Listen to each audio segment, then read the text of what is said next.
Tantor Audio presents The Darkest Night, Two Sisters, a Brutal Murder, and the Loss of Innocence in a Small Town. By Ron Franscell. Narrated by Shapiro. For Amy Burridge and Becky Thompson.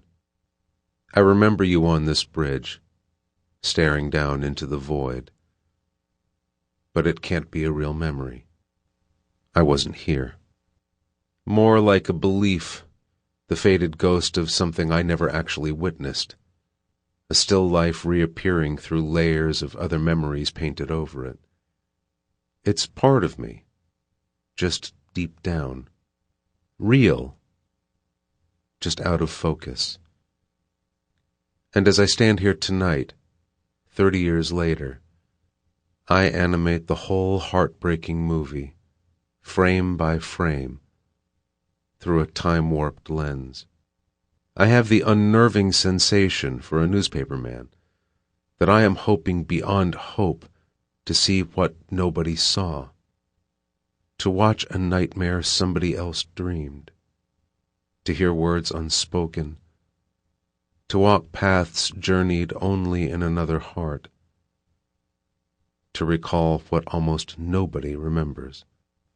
But I remember you on this bridge, and though I wasn't here, I asked you about it later, about the color of the sky, the sound of the wind, and the light and dark in your heart.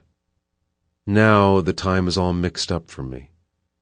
I have lived in your life for a long time now, and I'm not sure when I crossed the border between you and me, this present and that past. This is your story, but it is also mine. Ron Franscell on Fremont Canyon Bridge. Part 1. For once, I want to know what bones know, what we can only know after we have died. I have many fantasies that I cannot achieve in life as I have known it, including being able to breathe underwater and to fly, that I may only be able to know after death. Anne Arden MacDonald, who photographed a series of images on death row in Wyoming's frontier prison. Let me not sink.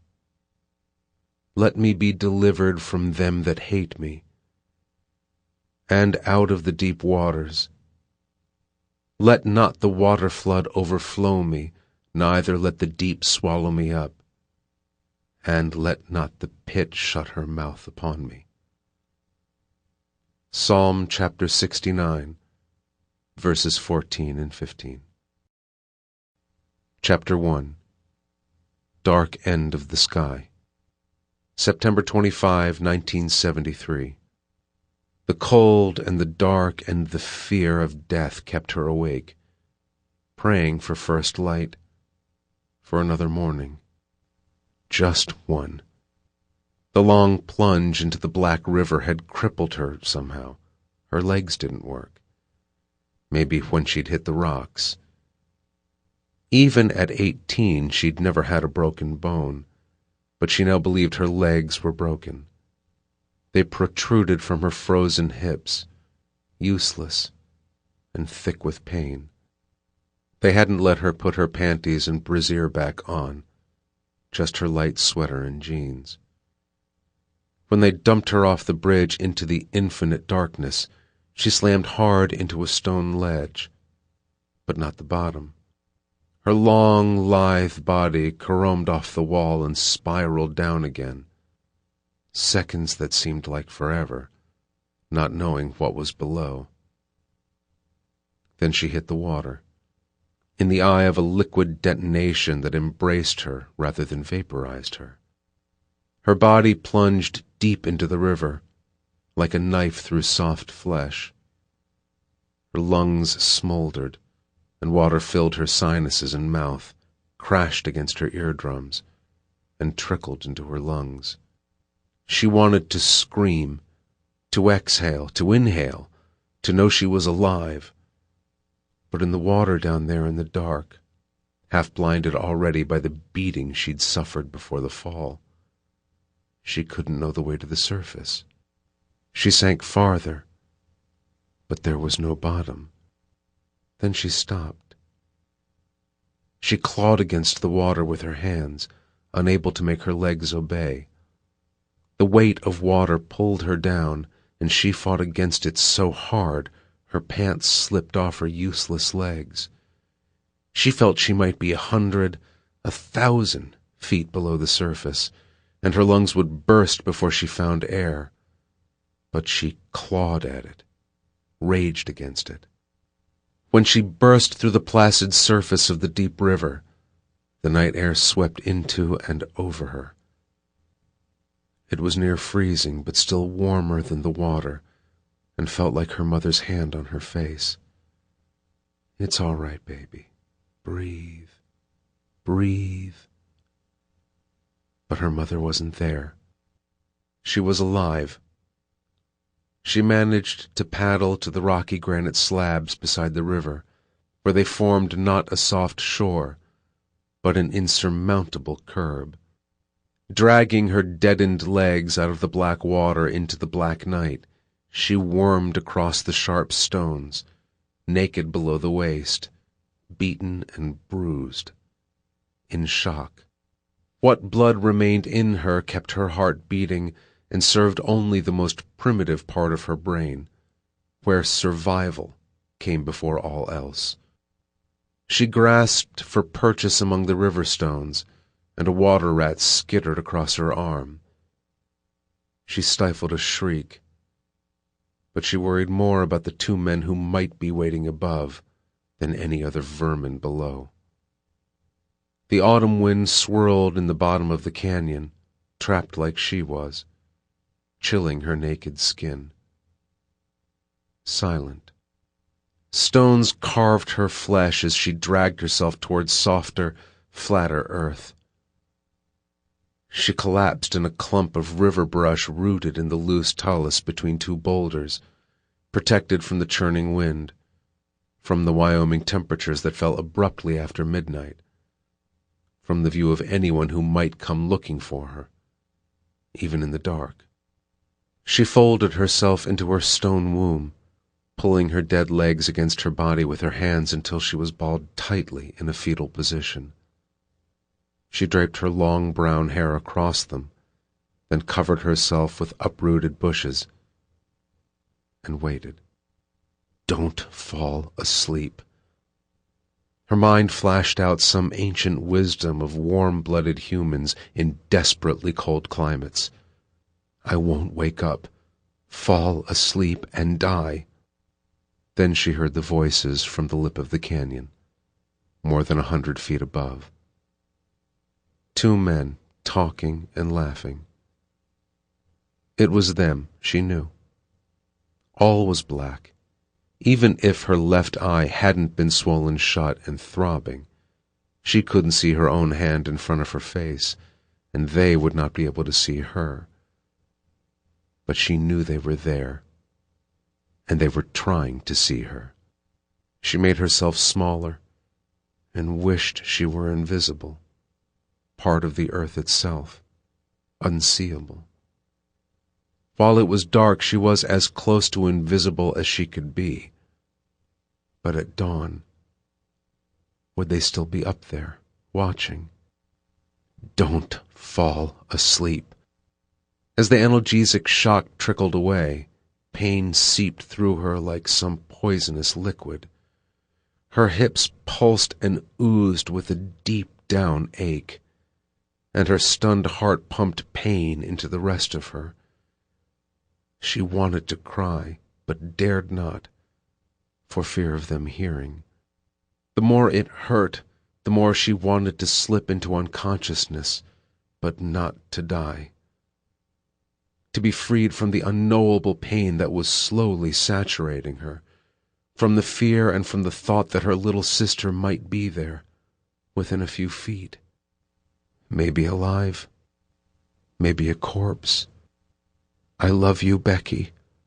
was the last thing Amy had said. Becky bit her lip to keep from crying as a deeper hurt rose in her chest. She tasted blood in her mouth and wild, algae-fouled river water. She began to tremble, and the trembling constricted her breathing.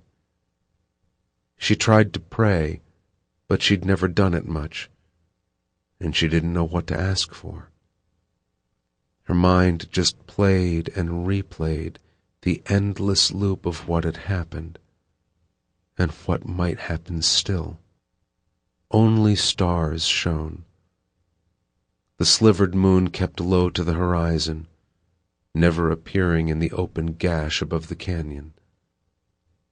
All else was black, without form, detail, or depth.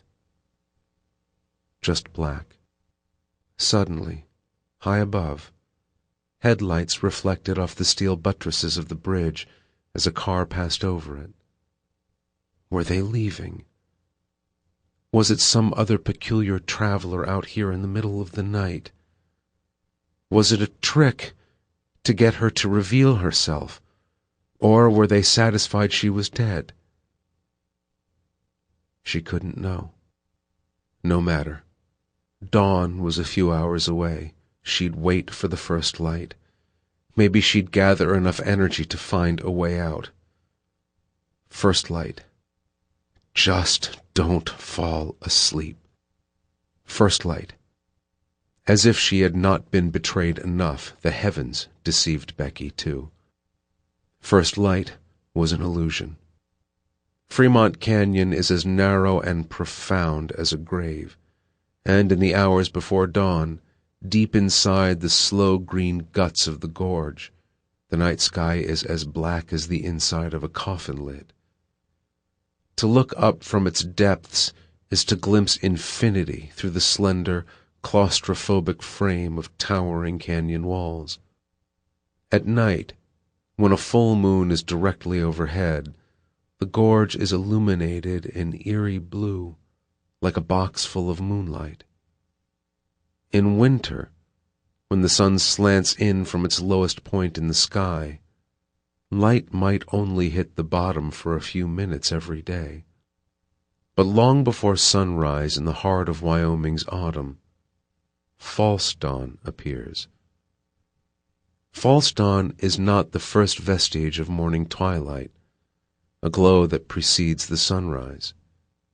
It's different. Sometimes known as zodiacal light, it can be seen 2 or 3 hours before the sun comes up, a faint and eerie cone of light in the pre-dawn sky. It manifests briefly only in the eastern sky in autumn, the west in spring. At its zenith, false dawn rivals the Milky Way in brightness, but it usually remains the sky's secret, hidden by the haze in our own atmosphere. Nonetheless, Fremont Canyon, far removed from city lights and all the rest that civilization entails, acts like an enormous camera obscura, focusing the light on its floor, blocking the light pollution from all other sources, even most of the stars in the sky. And what is almost never seen, because human eyes are drawn to the light in a dark sky, not away from it, is false dawn's counterglow. It appears at the dark end of the sky, the west, as a faint oval of light amid a streak of bright stardust. But it is almost always camouflaged by that stardust, the Milky Way, 30,000 light-years away. 30 years. She'd fought off sleep and pain and fear and the terrifying, endless replays of what had happened a few hours before. She avoided imagining that Amy might be down there with her, unseen, perhaps within reach. She tried in vain to sort the lies from reality. But she couldn't stop the second guessing, going back and trying to make it end differently. Oh, God, how could I have stopped it? In the night, although the black hole absorbed most sounds, she heard otherworldly noises. Not just the coyotes howling far away, stones falling from the cliffs, or fish splashing in the unhurried river. When the night was darkest, she heard a low moan, a sound like someone blowing across the open neck of a bottle, somewhere up the river. She didn't know if it was an animal, the wind swirling inside the canyon, or one of her tormentors trying to frighten her. She wasn't even sure it was real. There in the dark, alone and gravely injured, she had too little to believe. Then a fragile light rose in the east, a delicate glow above the black canyon wall, the foretelling of dawn, twilight in the morning, light like the cavalry coming to the rescue, still distant, but coming. A pale triangle in the coming day hovered above the canyon, and she imagined dawn was less than an hour away. It was not yet enough to illuminate a path out of the canyon, but she took it as a promise that, from this moment, there would be more light, not less. Yes, the light would disperse whatever demons hovered above, she was certain. She was wrong. The light was false dawn, a trick of the season. The sun wouldn't rise for at least 2 hours, and after that, the canyon would remain dark and cold for another 2. And no amount of light would scatter her demons. Ever. Barefoot and naked below the waist, she gathered herself for the most difficult journey of her life, harder even than falling 120 feet into a black, bottomless river. A few seconds. No, this journey would be longer and harder. Good open water days were dwindling as Wyoming's brief autumn exhaled its last relatively temperate breaths, so Carl and Dorothy Strasser rose at dawn on a cold but clear Tuesday morning to go fishing.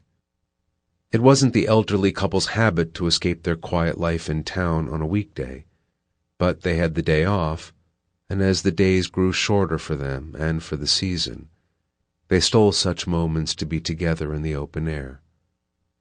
They left Casper just after sunup. Although the state highway was faster, they drove the more scenic lower road to Pathfinder Reservoir, past Alcova. The blacktop ambled through the rocky, dun-colored landscape pocked by scrub cedar and ruddy butts that both absorbed and reflected the sweet morning light. In the morning light, the magnificent landscape unfurled before them, horizon to horizon.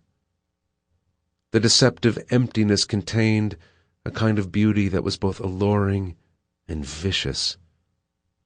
Without so much as a stone being moved, the perfect design of this ancient landscape could be tranquil one morning, horrific the next. The road rose slowly and curled through the highlands, skirting the edge of the Fremont Canyon until it crossed the narrow but deep gorge on an old 60-foot-long steel bridge. As the Strassers' Ford rumbled over the bridge a little after 8 o'clock, they saw a flicker of color at the other end, a scrap of bright crimson out of place in this severe landscape. And it was moving. A brown-haired girl lay in the dirt at the end of the bridge, waving her arms. Her bright red pullover was torn and dirty, but she was nude from the waist down. Carl Strasser hit his brakes, leapt from the car, and ran to her. The girl was pale, dirty, cold, exhausted, and bloody. He could see the traces where she'd dragged herself across the gravel from the edge of the canyon. It was near freezing. Dorothy retrieved an old blanket from the trunk and covered her, but she needed more help than a little warmth. Her face was caked with dried blood. Her left eye was swollen shut, the side of her head engorged and purple. White strips of fat and blood congealed around a ghastly gash on her left hip. The lower half of her body was badly flayed, and her dust and blood-spattered legs didn't work at all. "My God, what happened to you?" Carl asked, astonished. "I was raped and thrown off the bridge, and my little sister, too. She's down there someplace, and I think she's dead. And I'm sorry for—" The girl covered her exposed genitals with dirty hands. Carl took off his Pendleton jacket and tied the arms around the girl's waist to cover her nakedness. "Can you walk?" he asked. She couldn't. The Strassers lifted her into the back seat of their car and turned the heater up full blast. "Are you sure?" Carl asked her. "Your sister is down there someplace?" The girl said she was, so Carl ran to the bridge railing and leaned way out, looking down. He didn't want to waste time looking for a body that might not be there, but he didn't want to leave the young girl if she needed help too. He saw nothing. Back in the car, he sped towards Sloane's store, a one-room roadside market about 10 miles back down the road, where weekend fishermen usually filled their trucks with beer, bait, and gas. On the way, shivering and crying, the girl asked for water and drank some hot coffee, which the Strassers always carried on their fishing outings.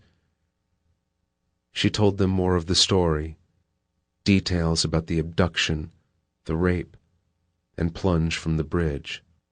Down there in the dark canyon in the frigid water, she'd called out to Amy but got no answers. As she crawled up the sheer rock face, she remembered seeing a splash of blood on a rock near the water. She feared it was Amy's. "I'm not worried about me anymore," she said. "Just Amy and my poor mother." Not knowing who this Amy was and in shock herself, Dorothy tried to comfort the girl, but couldn't find the words. She was a mother too.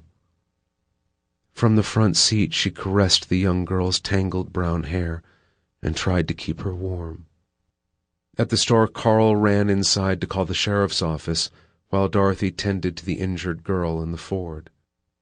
About 20 minutes later, the ambulance arrived, just behind Sheriff Bill Estes. The sheriff himself quickly questioned the girl, her name was Becky Thompson, to confirm if she was one of the 2 girls reported missing the night before.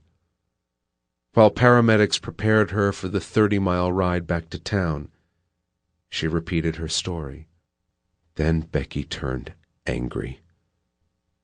She burned to get the men who killed Amy, she told the sheriff, and it was all she'd thought about as she lay in the bottom of the canyon all night, protected from the cold only by her long brown hair and some sagebrush. It was her only thought as she dragged her broken body, inch after inch, out of that evil place. "They'll pay for this," she thought. "Those animals will pay. But only if I survive." Chapter 2. The Journey. Amy's dead. That's how the news came. My mother spoke it matter-of-factly as I came through the front door after high school football practice that night. Just sort of let it fall as if a distant cousin's hamster had died. Not Amy Burridge, the 11-year-old girl who lived next door. Becky was with her, she added. Becky Thompson was Amy's older half-sister. Just a couple grades ahead of me in school, she had graduated the previous May from the high school, where I was a recently minted junior. Because she was older than me and the rest of the neighborhood boys, because she wore eye makeup and her chestnut brown hair long, because she drove her own car and actually spoke to us. She'd long been the stuff of our innocent adolescent fantasies. What happened? A couple guys picked them up from the store and took them out to some bridge and raped them and threw them off. But I was a naive kid, even at 16.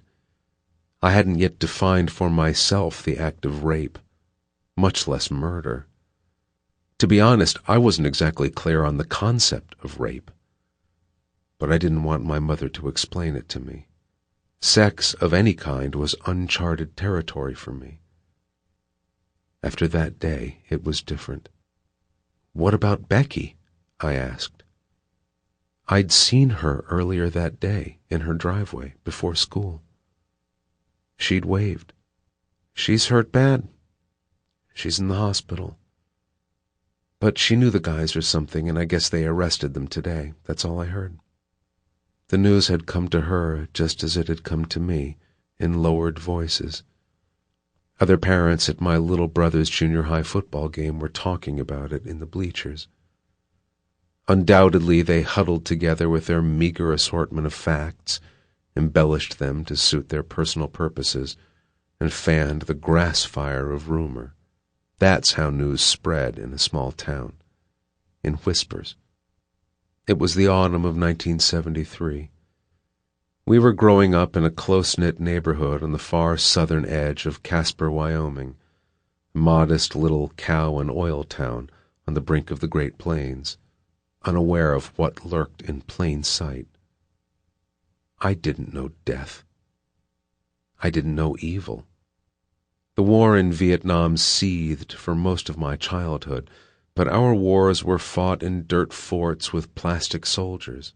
War was a card game and a rock and roll band.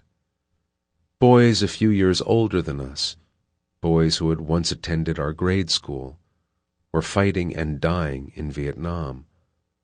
But sucking chest wounds and disembowelment by booby trap were only discussed when children weren't around. Like sex. Kennedy and King were assassinated, but we didn't really understand the abstractness of murder. Our PE teachers showed us movies about how to survive an atomic blast, advising us to wipe the radioactive dust off the lids of food cans and to drink water from old Clorox bottles. But we thought we were invincible. None of us had died. We understood the theory, but dismissed the reality. In that way, we were probably not much different from most small-town kids in the guiltless years before video games, 24-hour cable news, Columbine, the Internet, graphic prime-time violence, embedded war correspondence, gangster rap, and mass cynicism. In the idealized hometown of my memory, a tall sissy bar and a long front fork on your Stingray bike was an emblem of rebellion. It made you look like a cool, badass biker, when all you were was a small-town kid in a pair of muddy Chuck Taylors and white socks. We genuinely believed chugging Coke and Pop Rocks would cause your bowels to explode. Some of us sneaked tie-dyed T-shirts to school because our parents had forbidden them, and that was courting trouble. Even in the world of fantasy, evil and murder were abstract, distant concepts. Movies like Deliverance and The Exorcist were just movies, not real, not reflections of fact. We had no concept of a world where crime and horror might be one and the same. That a man would rape another man seemed as unlikely as a child's head spinning on her neck like a haunted carousel. The most trouble I ever heard about was when a kid sneaked out his bedroom window one summer night and was caught skinny dipping in a public pool. He feared he'd get held back a grade because to us, that was as cruel and unusual as the death penalty. To us, it was the death penalty because it was socially fatal to repeat a grade while your friends moved on. In our innocence, the punishment tended to far exceed any crime we might commit. But when it was all said and done, the sentence carried out, that boy knew the feel of wind on a naked body. and he never forgot it. But, of course, this was a place and time that doesn't really exist. Sample complete. Ready to continue?